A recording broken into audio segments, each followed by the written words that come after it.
Good morning विद्यार्थी मित्रों।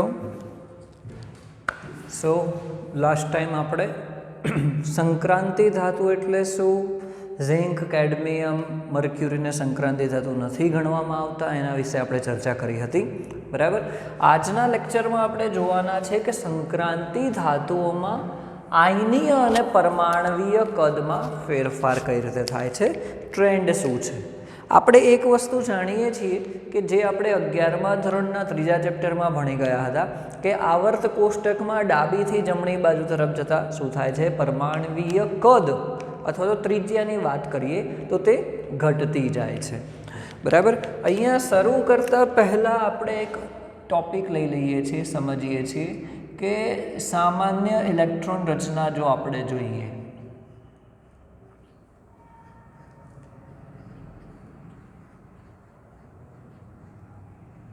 सामान्य इलेक्ट्रॉन रचना જોઈએ તો એ થઈ જશે n-1 d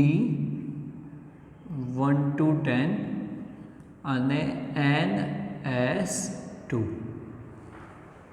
એનો મતલબ એ થયો, અહીંયા તમે કાઢી શકો કે n-1 એટલે કે બાહ્યતમ કક્ષા ડી હશે નહીં, બરાબર, કેમ કે n-1 છે કે એના પછીની કોઈ કક્ષા હશે કે જે ડી કક્ષા પહેલાં ભરાય છે, કઈ છે, એસ કક્ષા।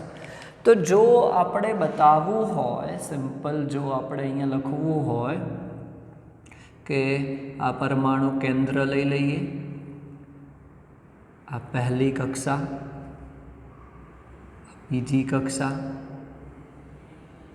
ત્રીજી કક્ષા, ચોથી કક્ષા, બરાબર। જો આપણે આ રીતે બતાવીએ કે અહીંયા n=1 છે, આ n=2, n=3, n=4, અને આપણે વાત કરીએ છીએ 3D શ્રેણી સમજવા માટે આપણે લઈએ છીએ, બધી શ્રેણીમાં આ રીતે જ થશે, જેને આપણે કહીશું પ્રથમ संक्रांति श्रेणी। ओके, तो जोवा जाइए तो 3D कक्षा अहींया छे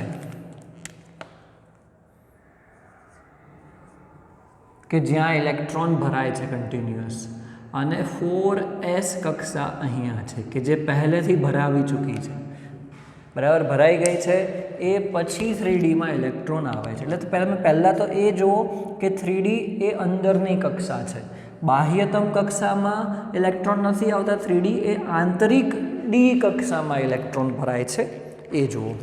તો એના ઉપરથી આપણે અમુક લખીશું ટોપિક, પણ સૌથી પહેલાં તો હવે જે આપણો નોર્મલ ટોપિક છે એ લખીએ કે ડી વિભાગમાં આપણે સ્પેસિફિક વાત કરીએ તો ડી વિભાગમાં ડાબી ડાબીથી જમણી બાજુ જતા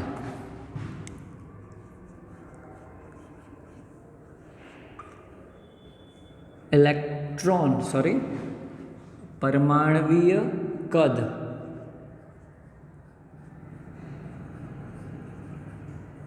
અથવા તો પછી આપણે કહી શકીએ ત્રિજ્યા શું થાય છે, ઘટે છે।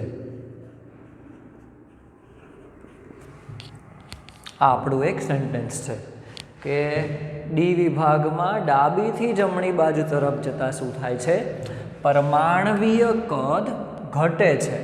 હવે એનું રીઝન જોઈએ, કારણ કે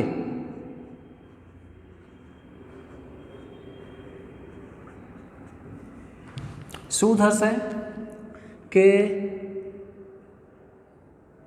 ઇલેક્ટ્રોન આંતરિક ડી કક્ષામાં ભરાય છે, ડી કક્ષકમાં ભરાય છે, અને તેની સાથે તેની સાથે કેન્દ્રીય ભાર વધતો જાય છે.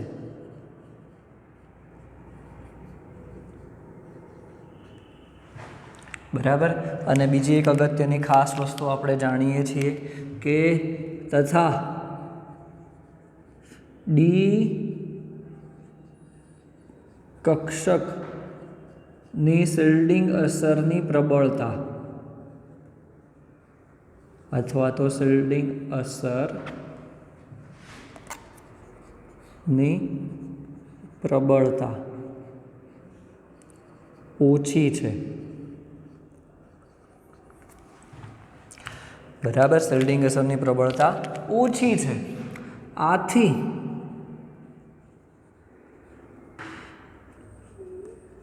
કેન્દ્રનું આકર્ષણ બળ વધતું જાય છે અને તેથી આપણે બંને કહી શકીએ આયનીયમાં પણ એવું જ થશે કે આયનીય અને પરમાણવીય કદ ઘટે છે. બરાબર. આ જ રીઝન આવશે જે આપણે પહેલાં પણ જોઈ ગયા છે 11મા ધોરણમાં 3જા ચેપ્ટરમાં. ઓકે, કે ડાબીથી જમણી બાજુ તરફ જતાં પરમાણવીય ત્રિજ્યા કે પરમાણવીય કદ ઘટે છે. અહીંયા તો સ્પેસિફિક આપણને દેખાય છે કે આંતરિક ડી કક્ષામાં ભરાય છે. એટલે બાહ્યતમ કક્ષા તો એની અહીંયા ધારો કે છેલ્લી કક્ષા લઈએ n = 4, એ તો એની એ જ રહે છે, એ તો ચેન્જ થતી નથી.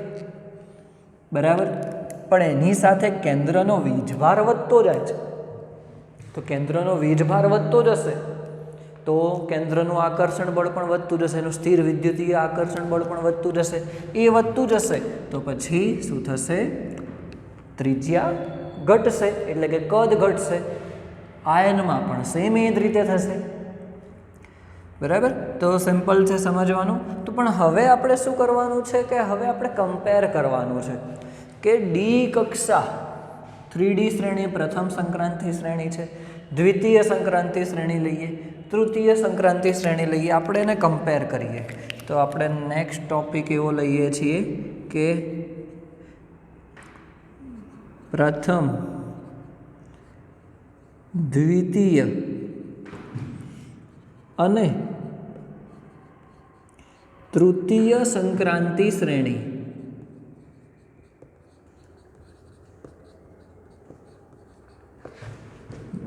ને સરખાવતા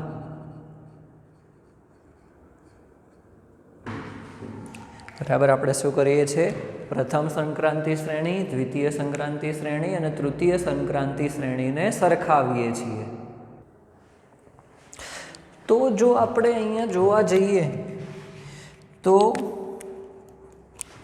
પરમાણવીય ત્રિજ્યાનો ક્રમ તો એવો જ રહે છે કે પ્રથમમાં ડાબીથી જમણી બાજુ તરફ જતાં ઘટશે, દ્વિતીયમાં એ જ રહેશે, તૃતીયમાં પણ એ જ રહેશે. પણ જો આપણે જોવા જઈએ તો બેઝિકલી આમાં આપણને એવું જોવા મળે છે કે દ્વિતીય અને તૃતીય સંક્રાંતિ શ્રેણીના તત્વો ની ત્રિજ્યા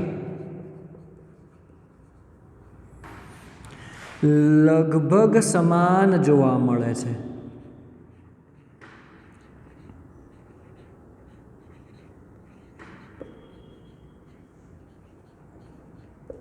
શું થાય છે? લગભગ સમાન જોવા મળે છે. બરાબર. ચલો અહીંયા હું બતાવી દઉં છું હજી એક n = 5 સમજવા માટે. આપણે શેની વાત કરી કે દ્વિતીય સંક્રાંતિ શ્રેણી એટલે કે 4D શ્રેણી અને તૃતીય સંક્રાંતિ શ્રેણી એટલે કે 5D શ્રેણી. બરાબર. આપણો પહેલો લેક્ચર યાદ કરો, એની અંદર આપણે જોયું હતું કે દ્વિતીય સંક્રાંતિ શ્રેણી 4D શ્રેણી છે, તૃતીય સંક્રાંતિ શ્રેણી 5D શ્રેણી છે, કે જેમાં શું થતું હતું? એક તત્વ શરૂઆતનું લેન્થેનમ હતું અને પછી એક મોટો ગેપ આવી જતો હતો. એ ગેપ કોનો હતો? એ ગેપ હતો 4F કક્ષાનો. ત્યારબાદ શું થતું હતું? 4F કક્ષાનો કે લેન્થેનાઇડ તત્વો આવી જતા હતા, જેને આપણે F વિભાગમાં નીચે બતાવેલા હતા અને પછી ફરીથી આવતા હતા. એટલે કે શું થયું કે લેન્થેનમ પછીના જે તત્વો હતા હર્ફિયમથી, બરાબર, તો પછી એ તત્વોની વચ્ચે એક આખી 4F શ્રેણી આવી ગઈ. એ પછી 5D કક્ષા ભરાય છે. એ વસ્તુ સમજવાની છે કે અહીંયા જોવા જઈએ તો 4D કક્ષા અહીંયા છે, 5D અહીંયા છે, પછી અહીંયા 4F કક્ષા પણ છે. ઓકે, તો લગભગ સમાન કેમ જોવા મળે છે? તો લગભગ સમાન જોવાનું રીઝન છે એ 4F કક્ષા. એકચ્યુઅલી તો ડિફરન્સ વધારે હોવો જોઈએ. જો તમે પ્રથમ સંક્રાંતિ ઉપરથી નીચે તરફ જઈએ તો પરમાણુય ત્રિજ્યા વધવી જોઈએ. ચલો, પ્રથમથી દ્વિતીયમાં વધી, બરાબર છે, ડિફરન્સ પણ તમને રૂટીન જોવા મળે છે. પરંતુ દ્વિતીયમાંથી તૃતીયમાં જઈએ તો પરમાણુય કદમાં વધારે ડિફરન્સ નથી જોવા મળતો, લગભગ સમાન જોવા મળે છે. બરાબર, તત્વોની શ્રેણીની ત્રિજ્યા લગભગ સમાન જોવા મળે છે. બરાબર, આ સમાન જોવાનું કારણ છે તમને જે કીધું એ પ્રમાણે 4F કક્ષા. બરાબર, તો આપણે અહીંયા લખીએ કે તેનું કારણ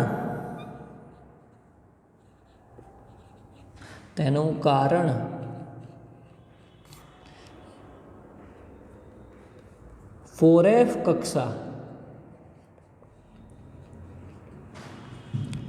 ના કારણે ઉત્પન્ન થતું લેન્થેનોઇડ સંકોચન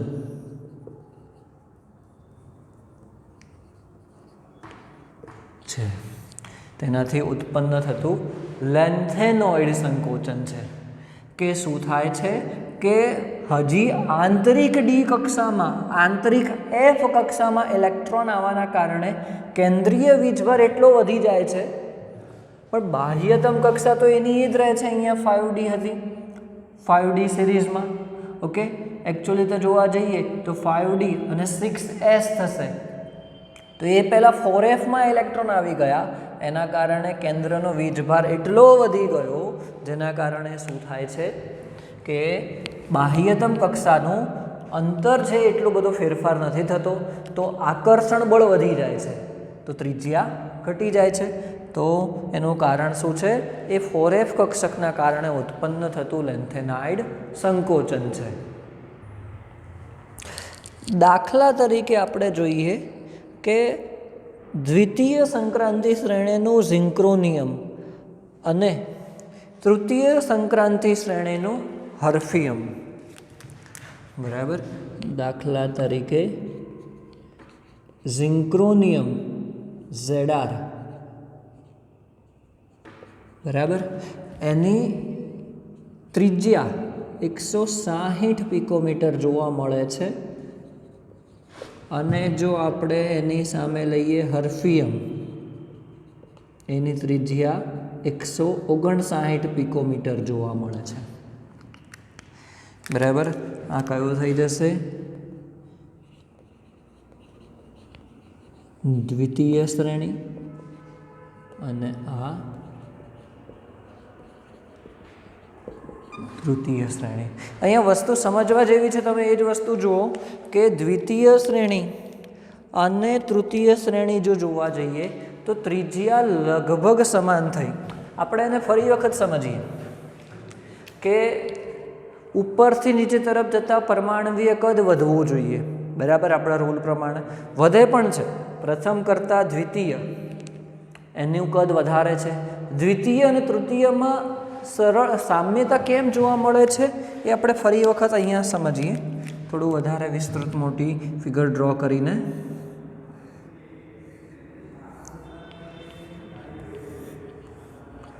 ચલો, આ છે n બરાબર 1, n બરાબર 2, n બરાબર 3, આ ચોથી કક્ષા, આ પાંચમી કક્ષા અને આ છઠ્ઠી કક્ષા. ચલો, આપણે જાણીએ છીએ કે દ્વિતીય અને તૃતીય શ્રેણી એટલે અહીંયા હું લખી નાખું છું 4D કક્ષા પણ છે, અહીંયા 4F કક્ષા પણ છે, 5D છે, 5F છે, અહીંયા હું 6S બતાવું છું કેમ કે એસની જ આપણને જરૂર છે, અહીંયા 5S છે, બરાબર. તો બેઝિકલી જો વાત કરીએ તો દ્વિતીય સંક્રાંતિ શ્રેણી કઈ થશે, તો આ થશે 4D એ દ્વિતીય સંક્રાંતિ શ્રેણી છે.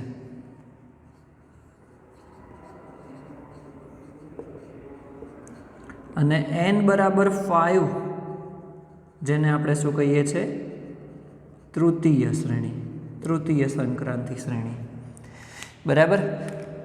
4D ઇલેક્ટ્રોન રચના પ્રમાણે એની બાહ્યતમ કક્ષા કઈ હશે, તો 5S હશે.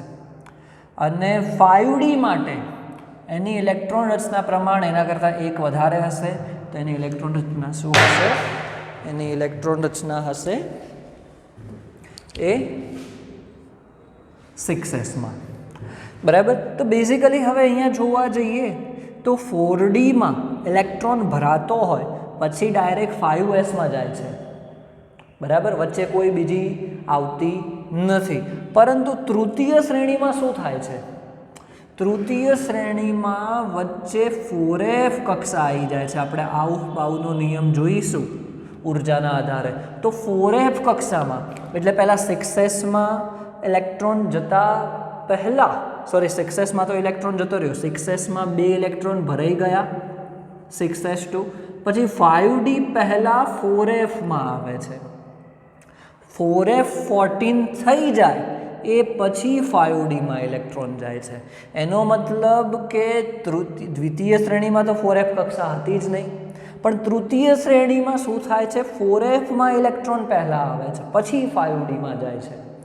4Fમાં ઇલેક્ટ્રોન પહેલાં આવે છે, તો 4Fમાં 14 ઇલેક્ટ્રોન આવ્યા, એ ખૂબ જ આંતરિક કક્ષા છે. પહેલાં 6Sમાં ભરાયા જે છેલ્લી કક્ષા છે, ત્યારબાદ પાછી આંતરિક કક્ષામાં ભરાયા 4Fમાં, બરાબર. તો 4Fમાં ઇલેક્ટ્રોન ભરાવાના કારણે શું થયું કે એનો કેન્દ્રીય વીજભાર પણ વધી ગયો. કેન્દ્રીય વીજભાર વધ્યો તો આકર્ષણ બળ પણ વધશે, આકર્ષણ બળ વધશે તો 5Dમાં ઇલેક્ટ્રોન આવશે, એની સાથે પણ કેન્દ્રનું આકર્ષણ બળ વધવાનું છે. તો પછી ત્રિજ્યા શું થશે, હજી નાની થશે. ત્રિજ્યા શું થશે, હજી નાની થશે. એટલે આ રીઝનના કારણે કે દ્વિતીય અને તૃતીય સંક્રાંતિ શ્રેણીના તત્વો લઈએ તો તેમની ત્રિજ્યા કેવી થાય છે, લગભગ આપણને સમાન જોવા મળે છે. શું થાય છે, સમાન જોવા મળે છે, બરાબર. તો આ જ વસ્તુના કારણે તેમના ભૌતિક અને રાસાયણિક ગુણધર્મો પણ અહીંયા આપણે એવું લખી શકીએ કે દ્વિતીય અને તૃતીય શ્રેણી, બરાબર, દ્વિતીય અને તૃતીય શ્રેણી લઈએ તો એના ભૌતિક અને રાસાયણિક ગુણધર્મોમાં પણ સામ્યતા જોવા મળે છે, બરાબર. ગુણધર્મોમાં પણ સામ્યતા જોવા મળે છે. આ વસ્તુ ખાસ સમજવાની છે, આ તમારે સમજવા માટે જ મેં ડ્રો કર્યું હતું.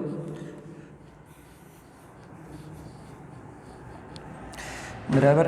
આ ટોપિક જે તમને કરાયો છે એ ઘણી વખત 2 માર્ક્સમાં 3 માર્ક્સમાં પૂછાઈ ગયેલો ક્વેશ્ચન છે. હવે બીજું એક ભૌતિક ગુણધર્મો સમજીએ એની સાથે સાથે ઘનતા, કે હવે ત્રિજ્યા ઘટે છે પણ એની સાથે દળ તો વધતું જાય છે, કદ ઘટે છે પણ દળ તો વધતું જાય છે. તો જો આપણે ઘનતાની વાત કરીએ, ઘનતા બરાબર શું હોય, દળ ભાગ્યા કદ. તો આવર્તમાં શું થશે કે ડાબીથી જમણી બાજુ તરફ જતા